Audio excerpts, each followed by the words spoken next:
Hey, good evening. This is Roy from Sulphur City Foundry, tucked away down here in little old New Zealand.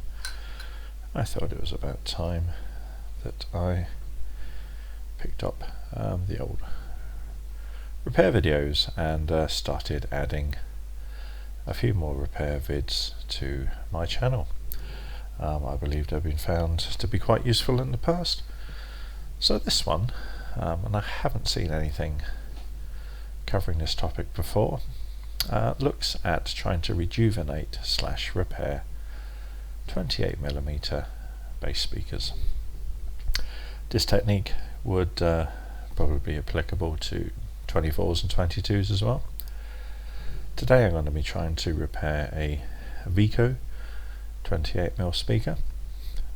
This will apply to any other model as well. Okay, so issues you may be finding with your 28mm bass speakers. You might find some intermittency, which we've found here to be indicative of crud sat between the magnet and the moving coil within the speaker. And you may actually found that the magnet itself, which is that metal bit on the back of the speaker, has just simply decided to fall off. There's a fair bit of mass in that magnet, and with vibrations that you pick up through any heavy drilling, which is, we do a lot of that down here in New Zealand, you may find that your speaker actually falls off. Sorry, the magnet falls off the back of the speaker. So this repair vid will cover both of those topics today, obviously starting at the repair side of breaking down a full speaker. So these little things tend to have two parts. So you've got the big metal bit on top, okay, and the main plastic body, and they tend to be attached with glue, which they apply at the factory and makes contact at 6 points: 1, 2, 3 where the wire is, 4, 5, just those two little prongs on this side. Really wish my camera would focus. And then again under the other speaker contact point. So it's around low light here, my autofocus is going to be a bit dodgy, but we're not going to be going too close too far. Okay, so how do we separate this speaker to get inside to clear out scenario 1, which is crud between the coil and the magnet? So simply get yourself a mat, get yourself a box cutter or X-Acto knife, depending what you call it in your neck of the woods around the world, and what you want to do is break the glue seal between these prongs and the metal magnet. All I'm going to do here is get my handy little, I'm going to bring in some light because I'm in my 40s, my eyesight's terrible. So what I'm going to do is try and just push this nice thin blade between the plastic and the magnet and just break that little glue seal. And I'm just going to tease that best I can. I do not want to snap off those plastic tabs. Okay, so I'm doing a big fall around the outside, and like I said, you might find yourself in the lucky position where these have actually failed during heavy dueling, and this is already done for you. Okay, so I've done one to the tabs. I'm now just going to sneak in where those contacts are. There's a bit of flex in that plastic, but I'm not going to overdo it because I don't want to snap them off. So what I'm doing, I'm just breaking down the seal between the two. And this is if you're too tight to buy a replacement speaker, you know, and why wouldn't you? They're only a few bucks. But if you're short, I mean, the world does have supply issues at the moment, and you want to get back as soon as possible without waiting a few weeks for one to turn up, give this a try. Okay, so I've just broken the seals on those 6 tabs, and I'm just going to use a flathead screwdriver just pushed in a few mil just to try and tease that magnet up. Let me find a wider screwdriver actually. There we go.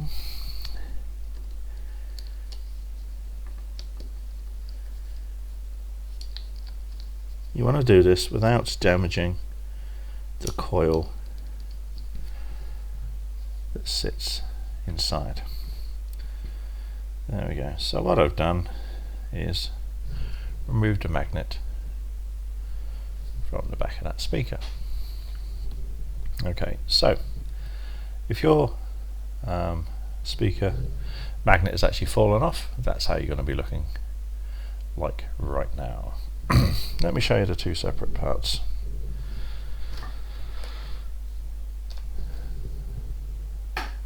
There you can see the coil on the inside, like a little copper coil that attaches to that speaker cone, and then you'll see the magnet there,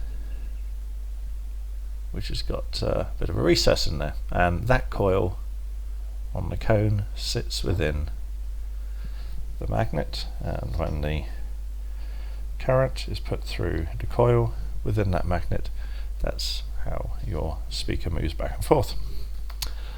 Okay.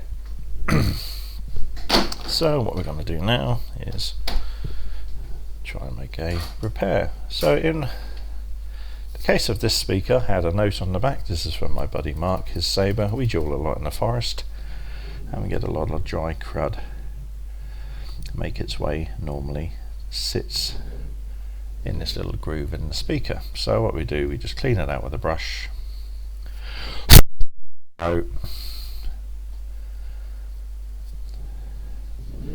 Try and clear any crud that might be on the coil very lightly. If you damage this coil, your repair ain't gonna work. If you deface it, if you make it not round anymore, your repair is going to be screwed. And if you get a short here across your speaker outputs on your board, I've never done it, but I can imagine that would not work too well either. Now I found a nice big flat bit of crud in there, which I suspect was the cause of the issue. And the issue we had with Mark's speaker was it would work, then all of a sudden it would just gum up. If you killed the power to the Sabre, it would fire up again. So probably what was happening was the coil would move inside the magnet, squidge up against a gunk, jam, which would stop the movement, and either it would physically jam, or maybe there's something in the circuit on the board that detects issues and cuts off power to the amp, who knows. Somebody will be able to tell me that. But basically it would only unjam once you cut power. The speaker would come back to a rest position, so it would sort of fall back to a default rest spot, assume unjamming itself, and then it would fire up again. And like I said, if it was electrical detection in the board that did that, that would obviously reset in the same way. I have no idea what stopped it, either physical or electrical, but powering off the Sabre and powering it back on fixed it. So anyway, purpose of this of course is to remove the root of the problem. And like I said, I've done about half a dozen of these. Like I said, where we duel is really dusty. It's under redwoods canopies. It's got a bit of a Endor vibe, which is really nice down here in my hometown of Rotorua over in New Zealand. And so we've had this happen a few times. So our guys get in the habit of keeping their pommels of the Sabres out of the dirt. Okay, so what I've done is just clear any crud that I could see on the Sabre. Right, so in the speaker cavity. I'm just cleaning up that surface. Here too.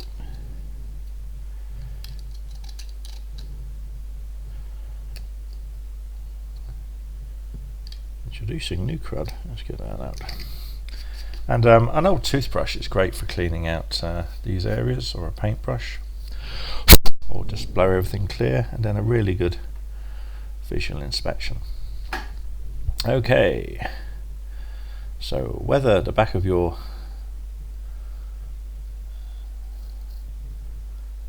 I've got some shavings actually in there, that could be another reason. That's something out of the factory. It's magnetically stuck to the magnets in there. They're very small, but I've found that it's only small stuff can cause you all of these issues. So let's just see if we can clear that crap out. Alright. Yeah, that's not the cleanest bit of machining in there, but let's give it a go, eh? Right, reassembly. Get yourself some super glue. Get yourself a little gizmo tool. I use dental picks a lot in my saber work. Great for pulling wires, scraping crud out of threads. This is quite a blunt one I have, which I use for applying adhesives. Okay, so what we're going to do here is basically glue this thing back together. Now this is, I don't know what adhesive they use in the factory. This one was glued pretty good. I've had a few speakers across my workbench where the glue's actually failed. There's one guy here in New Zealand, I know this video will help out.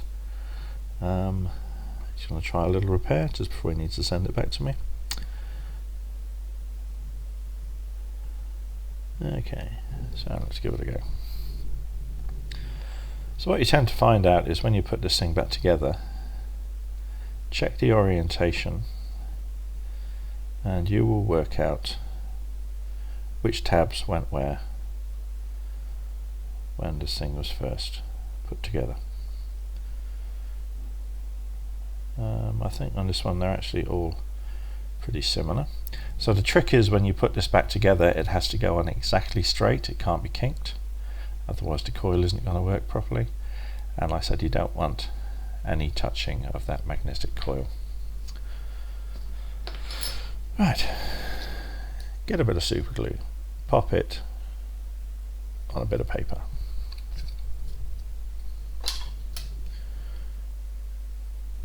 Wet the end of that glue, and all you want to be doing here is literally just wetting. You'll see these little recesses, these clear areas where the plastic tabs from this originally mounted. And I'm just going to wet those surfaces. Right there. Don't use a lot of glue. You don't need a lot of glue. I'm literally just wetting the end of this blunt dental pick. You can use an end of an Allen key or something, and just gluing those surfaces. Okay, so how you do this next bit is completely up to you. I like to balance this on my finger, line everything up,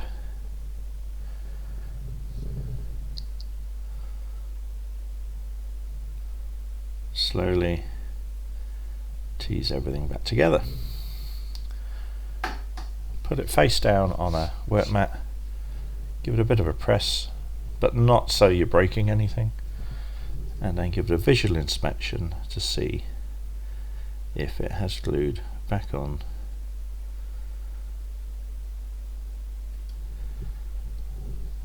flat with a good spacing.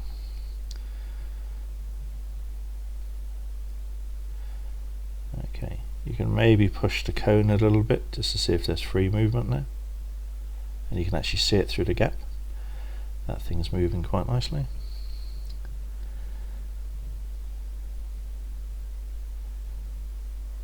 Okay, what you can do if you want to is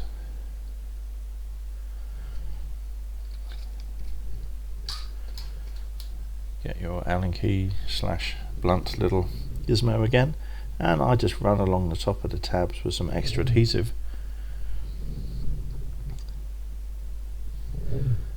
which tends to fall down in the gap, if there is one, between those plastic tabs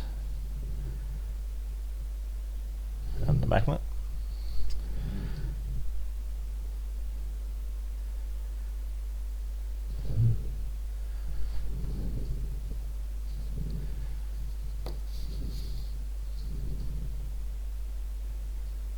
And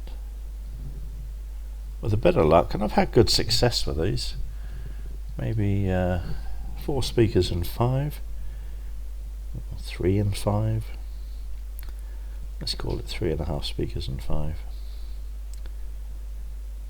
or 7 out of 10, you can normally bring back to life.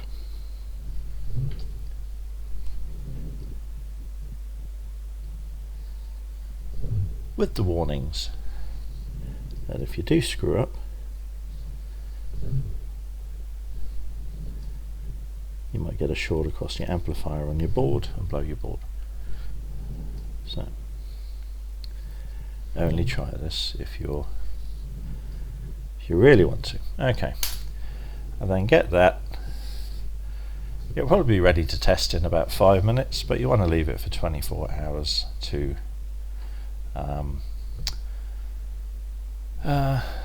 set overnight. I will make a note. Something I forgot to do that I normally do is I will make a little note, put a couple of lines on the back of where the wired tabs tend to go, and maybe the orientation, so you can put it back in the exact same spot. I kind of forgot to do it on here. It's been a while since I've done one of those, so in my preparation I forgot. Okay, so give that 5 minutes. You could wire that up to something and try it. If you have a multimeter, put it across your 2 contact points, and you should get, in case of this one, 8 ohms or 4 ohms is another common resistance across those 2 tabs. If you've screwed up and you've got a coil, you've got something touching inside, yeah, you might have a different reading. So that's a little check that you can do. But like I said, 7 times out of 10 I've got these things to come back to life, and I haven't blown any boards on the ones that didn't come back to life. Like I said, providing you make sure they're on there straight, chances of that happening may be pretty slim. But in the absence of getting a spare one, which I'd always recommend because they're only what, 10-15 bucks, if you really can't get hold of one, try and rejuvenate your old speaker. If it's a simple case of your magnet has just fallen off, gluing it back like this should fix your speaker, providing that coil hasn't been damaged with that magnet falling off. Okay, little note, depending on what kind of chassis you've got, if you've got like a Sabre Trio chassis, because Sabre Trio use V-coat, it's the only reason I mentioned it. I think it's a friction fit for their speakers. You can just pop the speakers out from behind. A lot of speakers will be sort of glued or hot glued into a chassis like so, which is something that we do. This is an old chassis, so excuse the mess.